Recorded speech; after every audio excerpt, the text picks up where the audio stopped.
এখন বলুন তো মায়েরা, সংসার সুখী হয় ছেলেদের গুণে। খবরদার কাকু ওসব কথা বলো না, আমি 24 পরগনার মেয়েদের চেনো না তো, ওরে বাবা গাছে বেঁধে মারবে। সংসার সুখী হয় কাদের গুণে? কলিযুগে তো সব উল্টো। আমার কি মনে হয় জানো, সংসার সুখী হয় পুরুষের গুণে। সেই পুরুষ বইয়ের কথা যদি ঘন ঘন শোনে, হ্যাঁ, যে সংসারে পুরুষ মানুষ এখন বইয়ের কথা শুনে উঠতে বসতে পারবে, সে সংসারে সুখ আর অভাব হবে না, আলমারিতে তুলে রাখতে হবে সুখ শান্তি। কিন্তু না, শাস্ত্রে একটা কথা বলেছে, সংসার সুখী হয় রমণীর গুণে, গুণবান স্বামী যদি থাকে মায়ের সঙ্গে। একটা সংসার তখনই সুখী হবে, একটা বাড়ির বউ যখন ভালো হবে, তার সঙ্গে তার স্বামীটা যখন ভালো হবে। দুইজনে যদি ভালো হয় তবে সংসারটা ভালো হবে। আর দুজনের মধ্যে যদি একজন গন্ডগোল করে ফেলে, তাহলে ও সংসারে কিন্তু অসুখ থাকবে। আর মায়েরা একটু মন দিয়ে শুনে নাও, সংসারে একটা মেয়েকে বিয়ে করে নিয়ে চলে আসলাম মানে ওই মেয়েটা রমণী হয়ে গেল না, ওর দ্বারা সংসার সুখী হবে না। কেন জানেন? বর্তমান যুগে কীর্তনে এসব জিনিস নিয়ে এখন আলোচনা হয় না। এখন আলোচনার বিষয় কি, কোন দিকে ঝাঁটা রাখতে হবে, কোন দিকে জুতো রাখতে হবে, নারকেলের কেন 3টে ফুটো, সংসারে থেকে কিভাবে গোবিন্দ ভজন করব সেই পত্র দেখানোর অভাব আছে। হ্যাঁ, একটা মেয়ে বিয়ে করে আসলো, তাকে রমণী বলা যাবে না যতক্ষণ না তার মধ্যে 4টে গুণ থাকে। কি কি? রোগে সুধাত্রী, করণে সুকর্তি, বিপদে সুমন্ত্রী, ভজনে সুমাতা। একটা মেয়ে বিয়ের পরে তার মধ্যে 4টে গুণ থাকলে তাকে রমণী বলতে হবে। কি কি গুণ?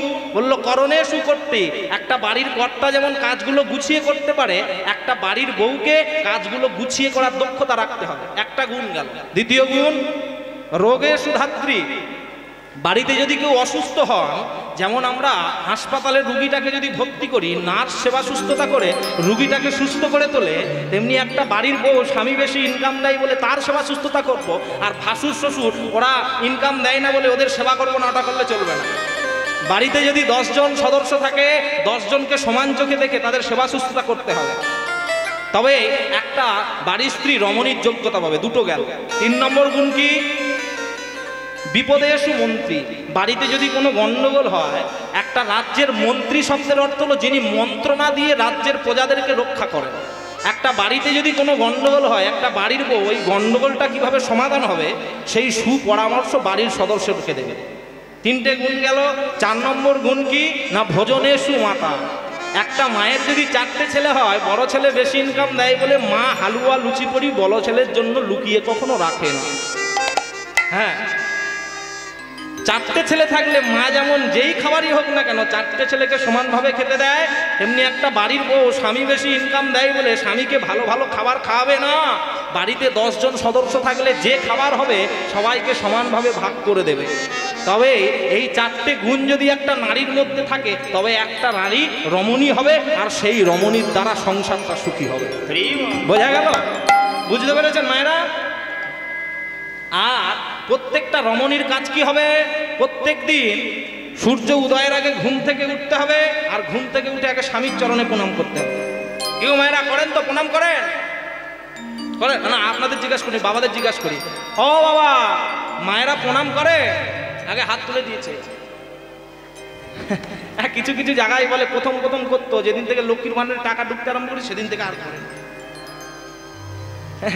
আমি বুঝতে পারি না যে ধনের অধিষ্ঠাত্রী দেবী মা লক্ষ্মী, এত ধন ঐশ্বর্য থাকার পরেও সে নারায়ণের পা টিপে যাচ্ছে। আর আমাদের কলিযুগের মেয়েগুলো যেদিন থেকে লক্ষ্মীর ভান্ডার ঢুকলো সেদিন থেকে আর স্বামীর পায়ে হাতই দেয় না। এবার ওরা বলছে আমাদের পা টিপে দাও, যে 1000 ঢুকছে প্রত্যেক মাসে মাসে 500 করে তোমার অ্যাকাউন্টে ফেলে দেবো। নিতাই গৌর হরি বল হরি বল। না, প্রত্যেকটা রমণীকে সকালবেলা সূর্য উদয়ের আগে ঘুম থেকে উঠতে হবে। বিবেকানন্দ একটা কথা বলেছিলেন, যে ঘুম থেকে উঠে আগে সূর্যকে জাগাবে সে সূর্য থেকে তেজস্বী হবে। তেমনি প্রত্যেকটা মা সূর্য উদয়ের আগে ঘুম থেকে উঠে স্বামীর চরণে প্রণাম করবে, আর প্রণাম করে তারপরে কাজ কি না? আগে স্নানটা সেরে নিতে হবে। শাস্ত্রে 4 ধরনের স্নানের কথা বলেছে। কি কি? ভোর 3টে থেকে সকাল 6টা পর্যন্ত যে স্নান, ওটা হলো ঋষি স্নান। আস্তে কথা বলবেন না। আর সকাল 6টা থেকে সকাল 9টা পর্যন্ত যে স্নান, সেটা হলো দেবতা স্নান, ওই সময় দেবতারা স্নান করবে। সকাল 9টা থেকে দুপুর 12টা পর্যন্ত যে স্নান, ওটা হলো নর স্নান, ওই সময় মানুষেরা স্নান করবে। আর 12টা থেকে বিকেল 3টে পর্যন্ত যে স্নান, সেটা হলো আসুরিক স্নান, ওই সময় অসুররা স্নান করে। এখন যে সকল মায়েরা ঘরের কাজ করতে করতে বিকেল 4টের সময় গিয়ে স্নান করো, তোমরা ভেবে নাও কি স্নান করো, আমি আর খুলে বলবো না। হ্যাঁ, এক জায়গায় এই কথাটা বলেছিলাম বুঝলেন, কীর্তনের শেষে কমিটির ছেলেগুলো দাঁড়িয়ে আমার রাস্তাটা ঘেরে বলছে, দাদা কি বললেন? কি বললাম মানে আপনি যে বললেন যে যারা দুপুর 12টা থেকে বিকেল 3টের মধ্যে স্নান করে তারা অসুর। আমি বলি না, ওটা আমি বলতে চাইনি, শাস্ত্রে বলেছে যারা দুপুর 12টা থেকে 3টের মধ্যে স্নান করে ওটা অসুরিক স্নান করার সময়। ওরা তখন আমাকে কি বলছে জানেন? বলে দাদা মনে রাখবেন এই অসুরগুলোই কিন্তু আপনাকে কীর্তন করতে ডেকেছে। হ্যাঁ, এই অসুরগুলোই আপনাকে কীর্তন করতে ডেকেছে।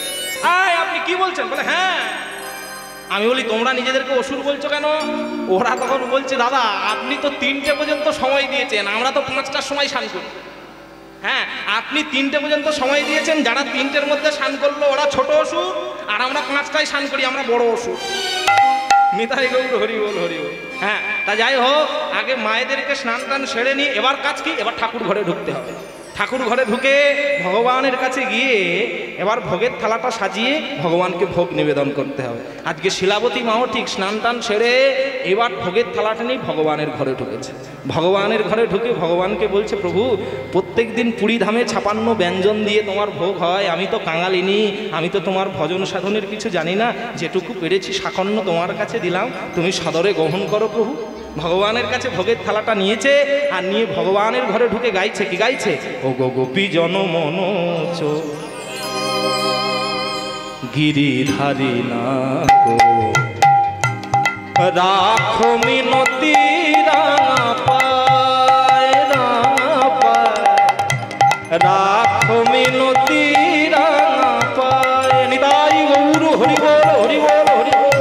গোপী জনমনোচ গিরিধারী না গো রাখো মিনতি রাঙা পায়, রাঙা পায়, রাখো মিনতি রাঙা পায়।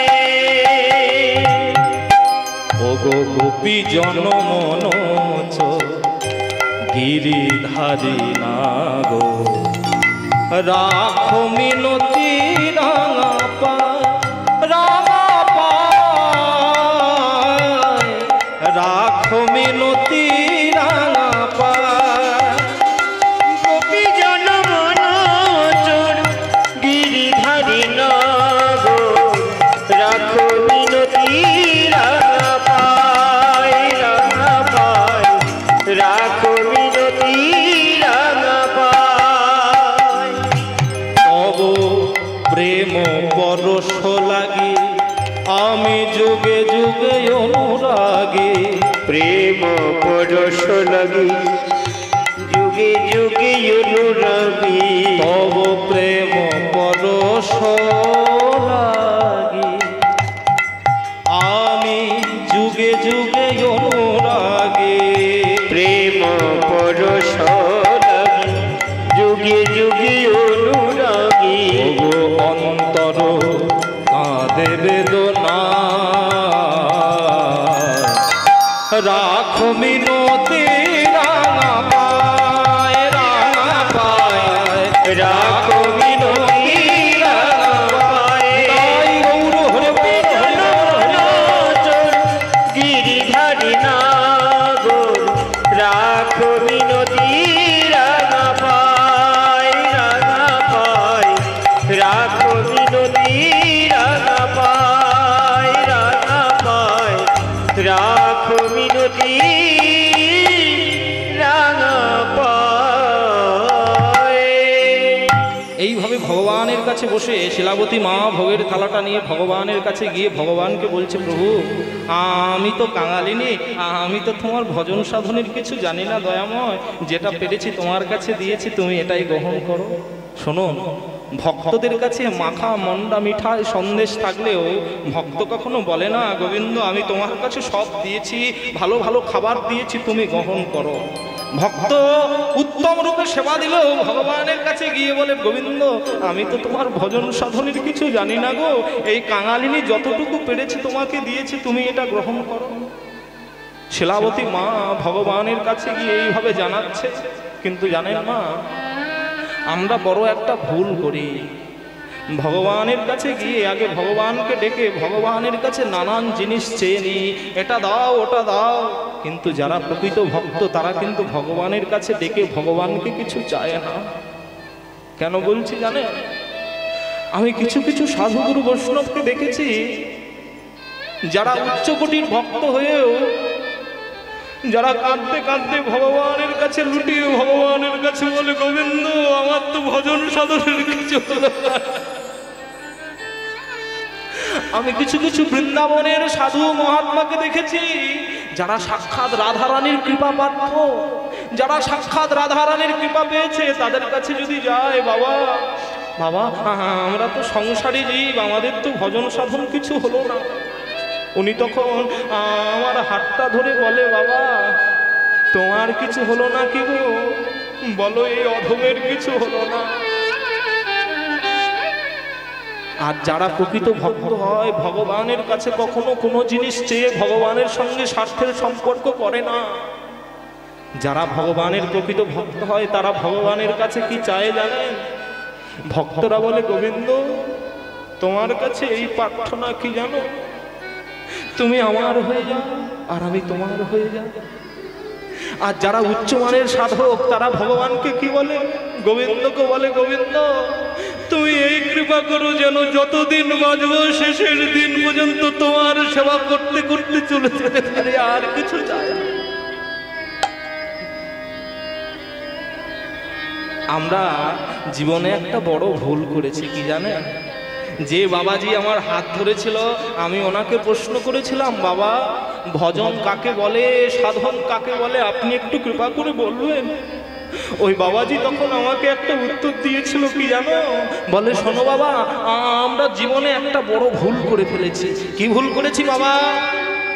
যাকে আপন ভাববার কথা তাকে পর করে দিয়েছি, আর যাকে পর করবার কথা ছিল তাকে আপন বলে জড়িয়ে ধরেছি। এ কি বলছেন বাবা? হ্যাঁ বাবা কি বলতে যাচ্ছেন? বলে, শোনো যে ছেলে মেয়েটাকে পর করবার কথা ছিল তাকে আমরা আপন বলে জড়িয়ে ধরেছি, আর যে ভগবানকে যে গৌর নিতাইকে আপন করবার কথা ছিল তাকে আমরা পর করে দিয়েছি। বলো আমাদের ভজনের পথে কিভাবে উন্নতি হবে? আমাদের তো উন্নতি হবে না। তাই মা একটা কথা বলে রাখি, ভগবানের কাছে বসে ভগবানকে কিছু দিতে পারেন কি না পারেন, ভগবানের কাছ থেকে কিছু চাইবেন না। স্বার্থের সম্পর্ক করতে নেই। আপনি যতদিন স্বার্থ থাকবে ততদিন ভালোবাসবেন, আর স্বার্থ শেষ হয়ে যাবে ভালোবাসবেন না, এটা কখনো হয় নাকি? হ্যাঁ একটা কথা মনে পড়ে গেল আমার। রামচন্দ্র যখন সীতা দেবীকে উদ্ধার করে এনে সিংহাসনে বসেছে, সকল ভক্তরা আছে, জাম্বুমানকে ডেকে বলছে, জাম্বুমান বলো তুমি কি চাও? জাম্বুমান বলছে, প্রভু তুমি যা দেবে তাই নেব।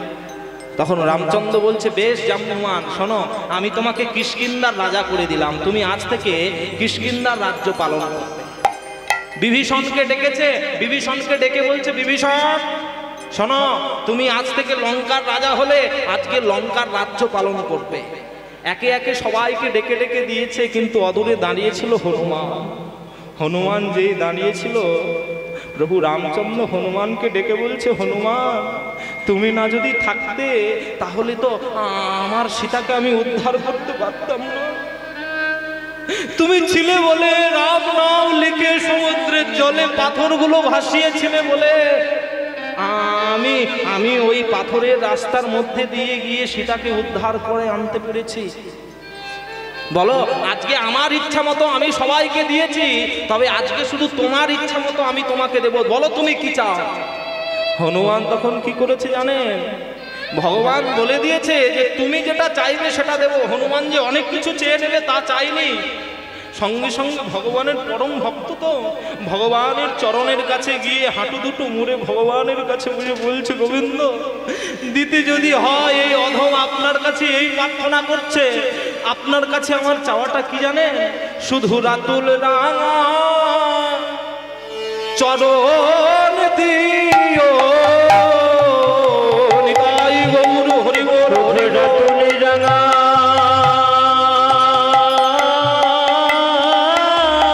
নিতাই নিতাই জয় নিতাই জয় রাধেশ্যাম।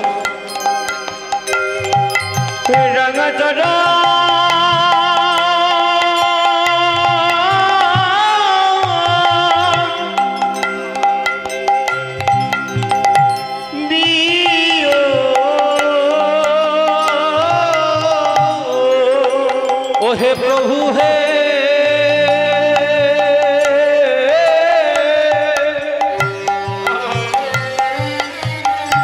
শুধু রাতুল রাঙা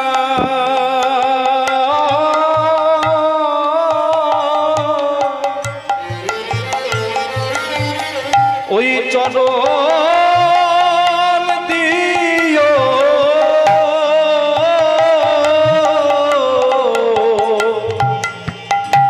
তোমার ওই রাতুল রাঙা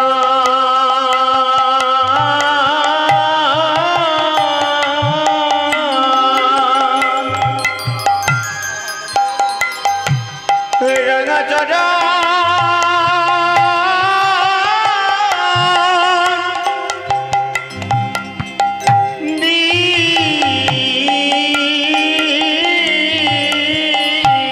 যেন চরণ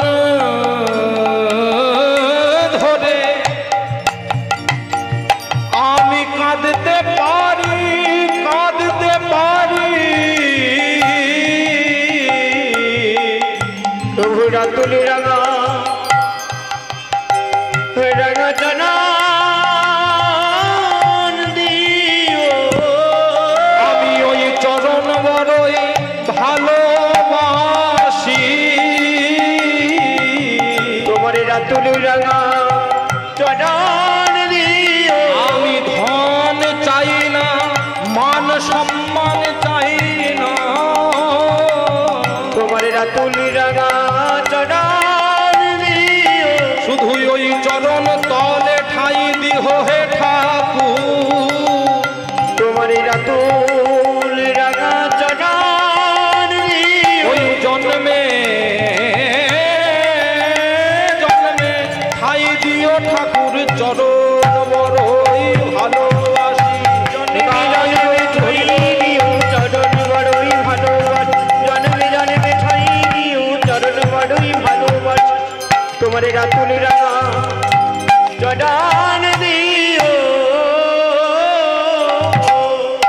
এইভাবে শিলাবতী মা যখন ভগবানের ঘরে ঢুকে কাঁদছে, এখন কি হয়েছে জানেন? পেছন থেকে সনাতন দাস এসে দরজাটা ধাক্কা দিয়ে বলছে, শিলাবতী, ও শিলাবতী, দরজাটা খোলো। আর যেই স্বামী ডেকেছে, সঙ্গে সঙ্গে শিলাবতী মা স্বামীর ডাক শুনতে পেয়ে চোখের জলটা মুছে দিয়ে তাড়াতাড়ি করে দরজাটা খুলে দিয়েছে।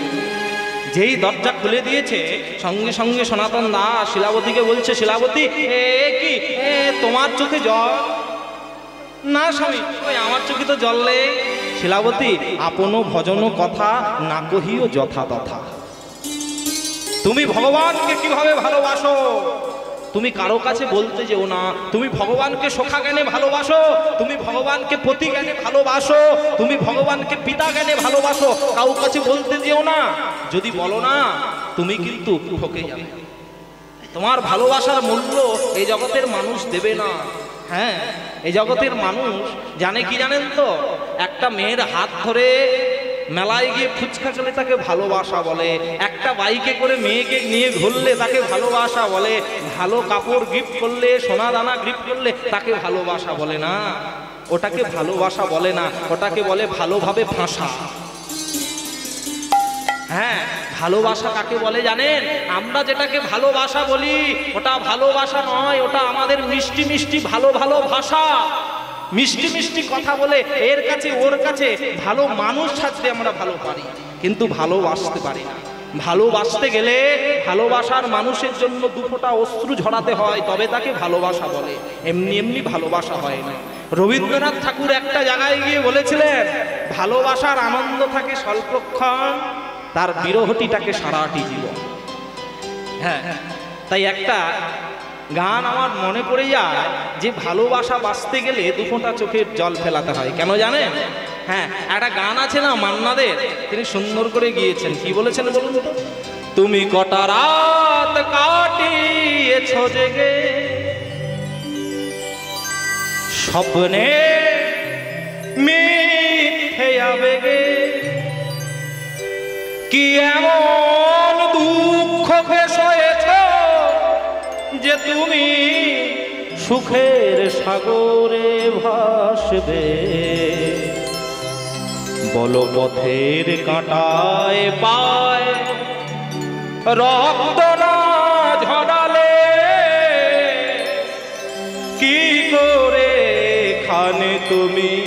আসলে বলো কখনটা চোখের জল ফেলেছ যে তুমি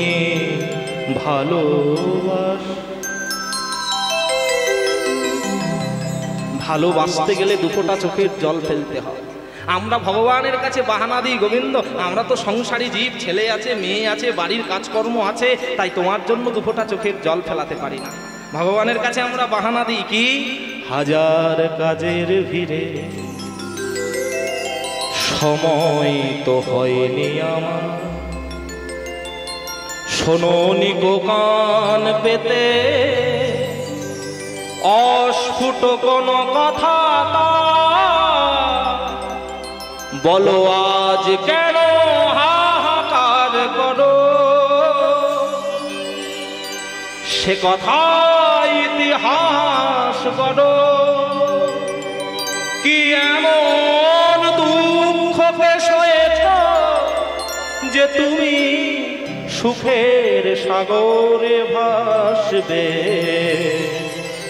বলো পথের কাঁটায় পা রক্ত না ঝরালে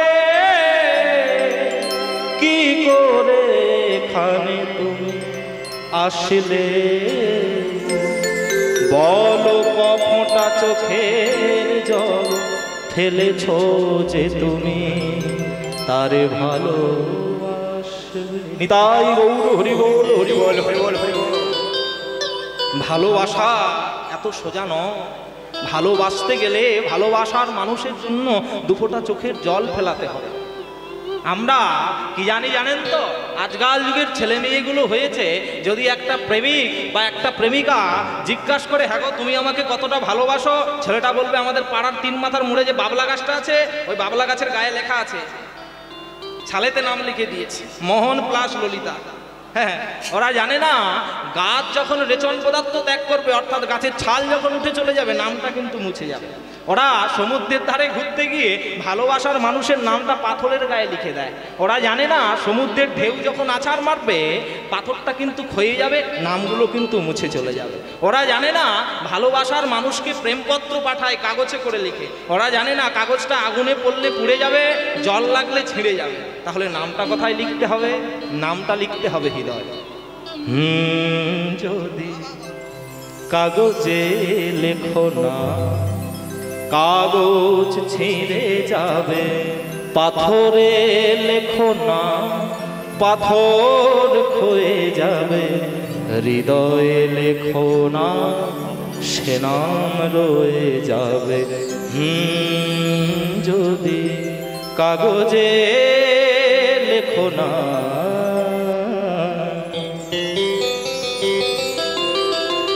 তাই ভালোবাসতে গেলে হৃদয় থেকে ভালোবাসতে হবে।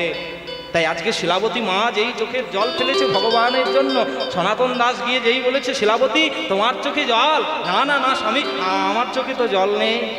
আজকে সনাতন দাস বলছে বেশ, তুমি যার জন্যই কাঁদো না কেন, যখন কাঁদবে বাড়ির জানালা দরজা বন্ধ করে দিয়ে কাঁদো। তুমি যদি সমাজের কাছে দাঁড়িয়ে চোখের জল ঝরাও, কেউ তোমার চোখের জলের দাম দেবে না। শিলাবতী এই সময় বয়ে যাচ্ছে, তুমি আমার হাতে প্রসাদ দাও। হাতটা বাড়িয়েছে, শিলাবতী মা কি করেছে? স্বামীর হাতে প্রসাদ দিয়েছে। যেই প্রসাদ পেয়েছে সনাতন দাস, প্রসাদ পেয়ে শিলাবতীকে বলছে শিলাবতী একটা কথা বলবো তোমাকে। কি কথা? তুমি আমার সংসারে ভালো আছো তো? যে সকল বর্তমান যুগে সংসার করেছেন, যারা সংসার অবলম্বী মানুষ, যে মেয়েটা তার পিতামাতার ঘর ছেড়ে আপনার সংসারটাকে নিজের সংসার বলে মেনে নিয়েছে, মাঝে মাঝে তাকে জিজ্ঞাসা করবেন, সে মেয়েটা তার পিতামাতার কাছ থেকে এসেছে, সুখ স্বাচ্ছন্দ্য সব ভুলে গিয়ে আপনার ঘরটাকে আপন ঘর মেনেছে। আপনি জিজ্ঞাসা করবেন কি গো তুমি আমার সংসারে এসেছো, ভালো আছো তো? কেন জানেন? নারী জাতি কখনো স্বামীর কাছ থেকে ভালো টাকা পয়সা চায় না। নারী জাতি শুধু চায় তার স্বামী যেন তাকে একটু সম্মান করে। একটা ইংলিশে কথা আছে কি জানেন? Money loss, something loss, health loss, nothing loss, but character loss, all total loss. অর্থাৎ আপনার যদি স্বাস্থ্য খারাপ হয়ে যায়, আপনি ফল মূল খেয়ে শরীরটাকে ঠিক করে নেবেন। আপনার যদি টাকা খরচা হয়ে যায়, আপনি বেশি পরিশ্রম নিয়ে টাকা উপার্জন করতে পারবেন, কিন্তু চরিত্র যদি বিকিয়ে যায়, আপনি অর্থ দিয়ে চরিত্র কারো ফেরাতে পারবেন না। তাই নারী জাতি চায় তার স্বামী যেন একটু সম্মান করে। আজকে শিলাবতীকে যেই বলেছে, শিলাবতী তুমি আমার সংসারে ভালো আছো? হ্যাঁ স্বামী ভালো আছে। তা তোমার মতো কৃষ্ণ ভক্ত স্বামী পেয়েছি, ভালো থাকবো না তা হয় নাকি? বেশ শিলাবতী, তাহলে আমি তোমাকে একটা কথা বলি। কি কথা স্বামী? শিলাবতী, আমি গতকাল গয়া যুদ্ধে যাত্রা করি। একই কথা বলছো স্বামী? স্বামী তুমি জানো না, আজকে এই সংসার করতে গিয়ে তোমার ঔরসে একটা ছোট্ট সন্তান আমার গর্ভে ধীরে ধীরে বেড়ে উঠছে, আর তুমি যদি এই সময় গিয়ে পশু হত্যা, জীব হত্যা করো, ওই পশু হত্যার পাপ তোমার সন্তানের ওপরে আসবে, জীব হত্যার পাপ সন্তানের ওপরে আসবে। তুমি অমন কাজ করো না। দেখুন মা, প্রত্যেকটা যুগে মাগুলো ভালো ছিল বলে সন্তানগুলো ভালো হয়েছে, তাই না? সচি মায়ের মতো মা ছিল বলে ছেলেটা নিমাই হয়েছে। না, নিম গাছের তলায় জন্মেছে বলে নিমাই হয়েছে। কি গো, নিম গাছের তলায় জন্মেছে বলে? যদি আপনারা বলেন নিম গাছের তলায় জন্মেছে বলে ছেলেটার নাম নিমা হয়েছে, ও ছেলেটা যদি জাম গাছের তলায় জন্মাতো কি হতো? হ্যাঁ, ভাগ্যিস নিম গাছের তলায় জন্মেছে। তাই যাই হোক, এখন দেবকীর মতো মা ছিল বলে ছেলেটা কৃষ্ণ হয়েছে। আবার তাকিয়ে দেখুন, সারদা দেবীর মতো মা ছিল বলে ছেলেটা রবীন্দ্রনাথ ঠাকুর হয়েছে। ভগবতী দেবীর মতো মা ছিল বলে ছেলেটা জেসে সাগর নয়, একবারে বিদ্যাসাগর হয়েছে। ভুবনেশ্বরী দেবীর মতো মা ছিল বলে ছেলেটা বিবেকানন্দ হয়েছে। আবার কংসের পিতা উগ্রসেন, তিনি হরিভজন করত, কিন্তু মাতা পদ্মাবতী হরিভজন করতো না বলে ছেলেটা হয়ে গেছে কংস। তাই প্রত্যেক যুগে মাকে ভালো হতে হবে। আমি কিছুদিন আগে একটা ফেসবুকে ভাইরাল হয়েছে একটা ভিডিও দেখছিলাম।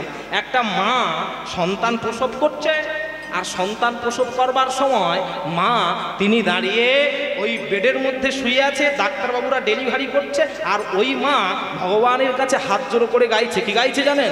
শ্রীকৃষ্ণ গোবিন্দ হরে মুরারে, হে নাথ নারায়ণ বাসুদেব নিতাই।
যখন সন্তান প্রসব করছে, যখন এই গানটা গাইছে, ডাক্তারবাবুরা বলছে বাহ বাহ বাহ, ভেরি গুড ভেরি গুড।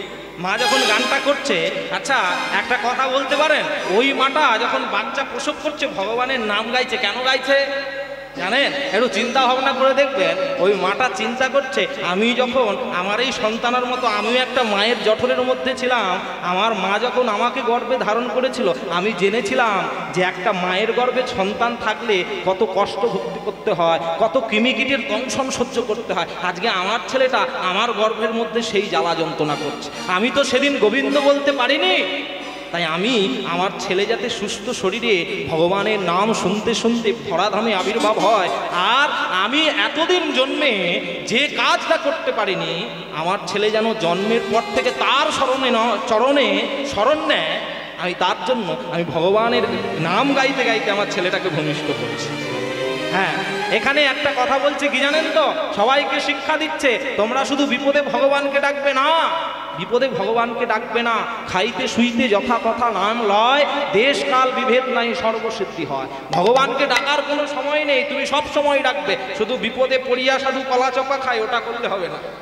বিপদে পড়ে শুধু ভগবানকে ডাকবো, সেটা করলে হবে না। সব জায়গায় ভগবানকে ডাকতে হবে। তাই দেখুন, সব জায়গায় মাগুলো ভালো বলে সন্তানগুলো ভালো, তাই না? হ্যাঁ, মাটি যদি ভালো হয় গাছে ভালো হবে, ও ভাই গাছ যদি ভালো হয় গাছে ফল ভালো হবে, আর ফল যদি ভালো হয় সে ফল গোবিন্দ সেবায় লেগে যাবে। তাই সব জায়গায় মাকে ভালো হতে হবে। নেপোলিয়ান বোনাপার্ট একটা কথা বলেছিল, কি বলেছিল জানেন? যে give me a blood I shall give you freedom.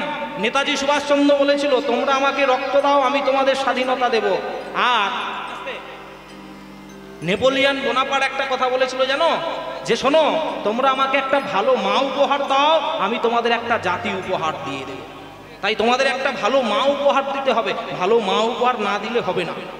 তাই আজকে প্রত্যেকটা মাকে ভালো হতে গেলে আগে মায়ের কিছু কিছু কর্তব্য আছে, সেগুলোকে পালন করতে হবে। আজকে শিলাবতী মা যেই স্বামীকে এই কথা বলেছে, সনাতন দাস বলছে, শিলাবতী তোমার হাত ধরে আমি কথা দিচ্ছি, আমি যুদ্ধে যাব, যুদ্ধে গিয়ে আমি যুদ্ধ করব, যুদ্ধে গিয়ে যুদ্ধ করব, অস্ত্র ধরবো, কিন্তু কোনো পশু হত্যা করব না, কোনো জীব হত্যা করব না। তাতে যদি আমার প্রাণটা চলে যায়, আমার জীবনটা চলে যায়, আমি হাসি মুখে মৃত্যুটাকে বরণ করে নেব, তথাপিও আমি জীব হত্যা করব না।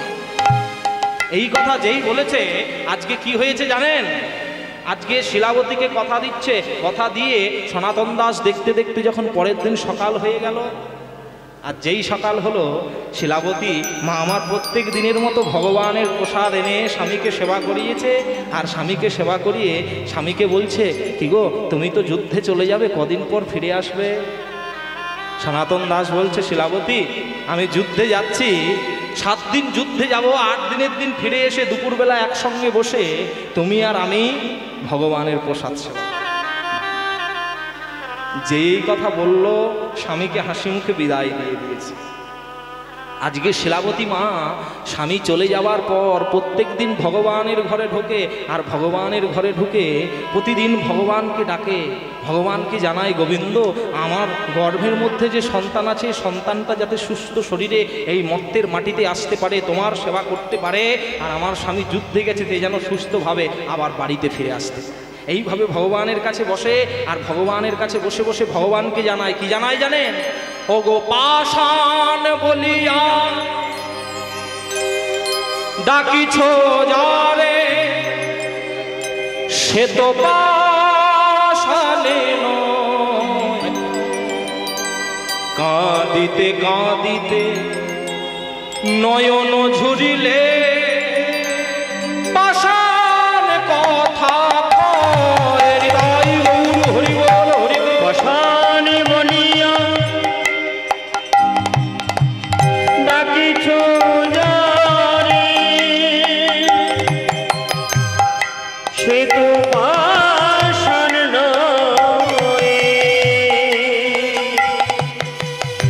কাঁদিতে কাঁদিতে নয়ন ঝুরিলে, পাষাণ কথা কয়। তুমি পাষাণ বলিয়া ডাকিছ যারে, সে তো পাষাণে নয়। কাঁদিতে কাঁদিতে নয়ন ঝুরিলে, পাষাণ কথা কয়। পাষাণ বলিয়া ডাকিছ যারে, সে তো পাষাণ নয়। কাঁদিতে কাঁদিতে নয়ন ঝুরিলে, পাষাণ কথা কয়। ভগবানের কাছে বসেছে, আর ভগবানের কাছে বসে বসে ভগবানকে বলছে, ও প্রভু আর কি তোমার কাছে নিবেদন আমি কি করেছি? আমি তো মন্ডামিটাই দিতে পারিনি, যতটুকু পেরেছি তোমাকে দিয়েছি। বলো কি দিয়ে তোমার পুজিব, বলো কি আছে মোর সম্বল। কি দিয়ে তোমার পুজিব বলো, কি আছে মোর সম্বল। প্রভু কি দিয়ে তোমায় পুজিব, বলো কি আছে মোর সম্বল। কি দিয়ে তোমায় পুজিব বলো, কি আছে সম্বল। এই ভক্তি অশ্রু দিয়া পুজিব তোমার রাঙা চরণ। ভক্তি অশ্রু দিয়া পুজিব তোমার চরণ তল। আমি ভক্তি অশ্রু দিয়া পুজিব তোমার রাঙা চরণ। ভক্তি অশ্রু দিয়া পুজিব তোমার রাঙা চরণ। পাষাণ বলিয়া ডাকিছ যারে, সে তো পাষাণে নয়। কাঁদিতে কাঁদিতে নয়ন ঝুরিলে পাষাণ কথা কয়। পাষাণ বলিয়া ডাকিছ যারে, সে তো পাষাণ নয়। কাঁদিতে কাঁদিতে নয়ন ঝুরিলে পাষাণ কথা কয়। পাষাণ কথা কয়। পাষাণ কথা কয়। শিলাবতী মা এইভাবে ভগবানের কাছে বসে ভগবানকে জানাচ্ছে, গোবিন্দ আমার স্বামী যেন ভালোভাবে ফিরে আসে। কিন্তু দেখুন, ভগবান কি সবার কপালে সবসময় সুখ রাখে? সবার কপালে সবসময় সুখ রাখে না। বৃন্দাবনে একজন বাবাজি আছে, যার নাম হলো প্রেমানন্দ বাবা। প্রেমানন্দ বাবা এক জায়গায় পাঠে গিয়ে বলছেন, ऐसा दिन नहीं रहेगा ভাই। আজকে তোমার আনন্দ, আজকে তোমার সুখ আছে বলে তুমি ভেবে নিও না যে কালকে পর্যন্ত তোমার আনন্দ থাকবে। হয়তো আজকে রাত্রের পরে কালকে দুঃখের পাখিটা তোমার ঘরে ঢুকবে। তেমনি আজকে যেমন তুমি আনন্দে আছো, এমন দিন আর থাকবে না, দিনটা তোমার পরিবর্তন হবে। তেমনি শিলাবতী মা এতক্ষণ আনন্দে, স্বামী আছে, সন্তানটা গর্ভে আছে, ভগবানের পূজা করে আনন্দে দিন কাটাচ্ছে। কিন্তু ভগবান যে এক জায়গায় বলেছে, যে করে আমার আশ আমি করি তার 6 পুত্র নাশ। তবু না যদি ছাড়ে আমার পাশ, আমি দিই তারে বনবাস। তবু না যদি ছাড়ে আমার পাশ, আমি ভগবান হই তার দাসানুদাস। ভক্তরা বলছে, প্রভু তোমাকে ডাকলে যদি 6টা সন্তানকে হারাতে হবে, কেন তোমাকে ডাকবো? ভগবান বলছে, ও তোমাদের বুঝতে ভুল হচ্ছে। বলে কি? বলে হ্যাঁ, যে করে আমার আশ আমি করি তার 6 পুত্র নাশ। মানে তার কাম, ক্রোধ, লোভ, মোহ, মদ, মাৎসর্য, এই 6টা রিপুকে আগে আমি নাশ করি। তবু না যদি ছাড়ে আমার পাশ, আমি দিই তারে বনবাস। আচ্ছা বলুন তো মা, এ জগতে সব থেকে ভালো বন কোনটা? ভালো বন কোনটা? সুন্দরবন। সুন্দরবন অনেক ঘুরতে যান না কেউ? এই জগতে সব থেকে ভালো বন সুন্দরবন? না না, এই জগতে ভালো বন হলো মধুময় শ্রী বৃন্দাবন। ভগবান বলছে তার 6টা রিপুকে আমি নাশ করে তাকে বৃন্দাবনে বাস দিয়ে দিই। তথাপি না যদি ছাড়ে আমার পাশ, আমি ভগবান হয়ে যাই সেই ভক্তের দাসানুদাস। আজকে শিলাবতী মা আজ এই ভগবানের কাছে কাঁদছে, জানাচ্ছে। দেখতে দেখতে পাড়া প্রতিবেশী ওই সনাতন দাসের মৃতদেহটা নিয়ে বাড়ির দরজার সামনে দাঁড়িয়েছে। যেই বাড়ির দরজার সামনে দাঁড়িয়ে চিৎকার করে ডাকলো, শিলাবতী দরজাটা খোলো শিলাবতী। আর শিলাবতী মা ভগবানের কাছে পূজা করছিল। হঠাৎ যেই পাড়া প্রতিবেশী ডেকেছে, সঙ্গে সঙ্গে কি করেছে জানেন? দরজাটা গিয়ে খুলে দিয়েছে। আর যেই খুলে দিল, পাড়া প্রতিবেশী ওই সনাতন দাসের মৃতদেহটা নিয়ে বাড়ির উঠানে উঠে গেছে। যেই উঠানের মধ্যে রেখেছে, শিলাবতী মা আলু ঢালু বেশি আচার খেয়ে স্বামীর দেহের মধ্যে পড়েছে। দয়া দয়া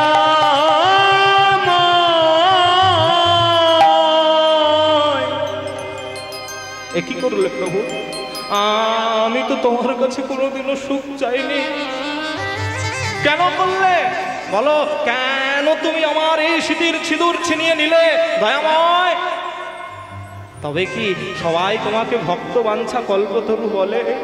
আমার কি মনে হয় জানো, তুমি ভক্ত বাঞ্ছা কল্পতরু নয়, তুমি হলে নিঠুর ভগবান। আজকে এইভাবে শিলাবতী মা যখন চোখের জল ফেলিয়ে কাঁদছে, পাড়া প্রতিবেশী বলছে, ও মা কেঁদো না, যে একবার চলে যায় সে তো ফিরে আসে না, বৃথা কান্না, তুমি কেঁদো না। আমরা কি করি জানেন? একজন যখন চলে যায়, আপনজন চলে গেলে তার জন্য কাঁদি। এই জগতে 3 ধরনের কান্না হয়। একটা হলো শোকাশ্রু, একটা হলো অভিনয়ের অশ্রু আর একটা হলো প্রেমাশ্রু। শোকাশ্রু কাকে বলে? যখন আপনজনকে হারায়, আপনজনকে হারিয়ে যখন দুফোঁটা চোখের জল ফেলি, সেটা হলো শোকাশ্রু। অভিনয়ের অশ্রু কাকে বলে? যাত্রা, নাটক, থিয়েটারে চোখের সামনে মলম লাগিয়ে যে কাঁদে, ওটা হলো অভিনয়ের অশ্রু। আর প্রেমাশ্রু কাকে বলে? ভক্ত ভগবানকে না পেয়ে যে কান্না করে, সেটা হলো প্রেমাশ্রু। ভক্ত ভগবানের জন্য কাঁদছে, কবে দেখা দেবে গোবিন্দ তুমি আমায় বলো, না পাওয়ার যে কান্না, সেটা হলো প্রেমাশ্রু। আজকে সেই মা কাঁদছে, স্বামীর জন্য কাঁদছে, শোকাশ্রু করছে, চোখের জলে বুক ভাসিয়ে দিচ্ছে। পাড়া প্রতিবেশী বলছে, শিলাবতী, যে একবার চলে যায় সে তো ফিরে আসে না, তাই তুমি বৃথা কান্না কেঁদো না। দেখুন, যাই হোক, তিনি তো নিজের স্বামী, নিজের কাছের মানুষটাকে হারানোর যে কি দুঃখ, কি যন্ত্রণা, যারা হারিয়েছে তারা ছাড়া কেউ জানে না। পাড়া প্রতিবেশী শিলাবতী মাকে সান্ত্বনা দিয়ে সনাতন দাসের মৃতদেহটা শ্মশানের মধ্যে নিয়ে গিয়ে মুখাগ্নি করেছে। আর মুখাগ্নি করবার পরে সনাতন দাসের মৃতদেহটা জ্বলতে জ্বলতে এক মুঠো ছায়ে পরিণত হয়েছে। দেখুন, আমরাও একদিন সবাই চলে যাব। আমরা চিরদিন কেউ থাকতে আসেনি মর্তের মাটিতে, চিরদিন কেউ আমরা অমর হয়ে থাকতে আসেনি, আমাদের একদিন চলে যেতে হবে। তবে শোনো, যে দেহটাকে এত গরমে যত্ন করে 3-4 বার স্নান করছো, সাবান মাখছো, নানান ধরনের সেন্ট দিয়ে শরীরটাকে সুস্থ রাখছো, ভালো খাবার দিয়ে সুস্থ রাখছো, এ দেহটাকে একদিন চলে যেতে হবে। যে দেহ আপন জ্ঞানে যতন করো রাত্রি দিনে, পর কত ভূষণ আবেশ। ও ভাই, পরমাত্মা ভগবান যেদিনে দেহ থেকে হবে অর্থধ্যান, সেদিন এই দেহটা হবে শিগাল কুকুরের ভুক্ত অবশ্যই। এই দেহ থেকে পরমাত্মা গোবিন্দ যেদিন চলে যাবে, এই দেহটা শিগাল কুকুরের খাবার বস্তু হয়ে যাবে। তাই এই দেহ নিয়ে বেশি গর্ব করা ভালো নয়। আজকে সনাতন দাসের দেহটা জ্বলে পুড়ে ছাই হয়ে গেছে। আমাদের মৃত্যুর পর শরীরের 3টে পরিণতি হয়, কি জানেন? শরীরটাকে যদি কবর দেওয়া হয়, তাহলে শরীরটা পচে কৃমিকীটে পরিণত হবে। শরীরটা যদি জঙ্গলে মৃতদেহ হয়, মারা যায়, পশু পাখিতে ছিঁড়ে খাবে, ওরা বিষটা ত্যাগ করবে, শরীরটা বিষটাই পরিণত হবে। আর এই শরীরটা যখন সনাতন ধর্ম মতে মৃত্যুর পরে আগুনে পোড়ানো হবে, দেহটা এক মুঠো ছায়ে পরিণত হবে। আজকে সনাতন দাসের মৃতদেহটা পুড়তে পুড়তে এক মুঠো ছায়ে পরিণত হয়েছে। শিলাবতী মা স্বামীকে হারিয়েছে, স্বামীকে হারানোর পরেও একটা সম্বল নিয়ে বেঁচে আছে, কি জানেন তো? ওই যে গর্ভের মধ্যে ছোট্ট সন্তানটা আছে, ওটাকে অবলম্বন করে বেঁচে আছে। দেখুন মা, প্রত্যেকটা মানুষের যেটা হয় সেটা ভালোর জন্য হয়, তাই না? একটু ভেবে দেখবেন তো, আপনাকে কষ্ট দিচ্ছে মানে আপনি ভাবছেন যে ভগবান আমার সঙ্গে অন্যায় করছে না। ভগবান যেটা ভক্তকে কষ্ট দুঃখ ভগবান ভক্তের মঙ্গলের জন্য সবসময় করে। হ্যাঁ, বলতে গিয়ে একটা কথা মনে পড়ে গেল, ভগবান যে সবার ভালোর জন্য করে, ওটা বলতে গিয়ে আমাদেরকে শিক্ষা দিয়েছেন কে জানেন? কবিগুরু রবীন্দ্রনাথ ঠাকুর। তিনি আমাদের সবাইকে শিক্ষা দিয়েছেন একটা গানের মাধ্যমে। তিনি বলতে গিয়ে আমাদেরকে বলেছেন, কি বলেছেন? এই করেছো ভালো নিঠুর হে, নিঠুর হে, এই করেছো ভালো। নিতাই গৌর হরি বল, হরি করেছো ভালো নিঠুর হে, নিঠুর হে, এই করেছো ভালো, এই করেছো ভালো নিঠুর হে, নিঠুর হে, এই করেছো ভালো, এই করেছো ভালো নিঠুর হে, নিঠুর হে, এই করেছো ভালো। এমনি করে হৃদয়ে তীব্র দহন জালো নিঠুর হে, নিঠুর হে, এই করেছো ভালো, এই করেছো ভালো নিঠুর হে, নিঠুর হে,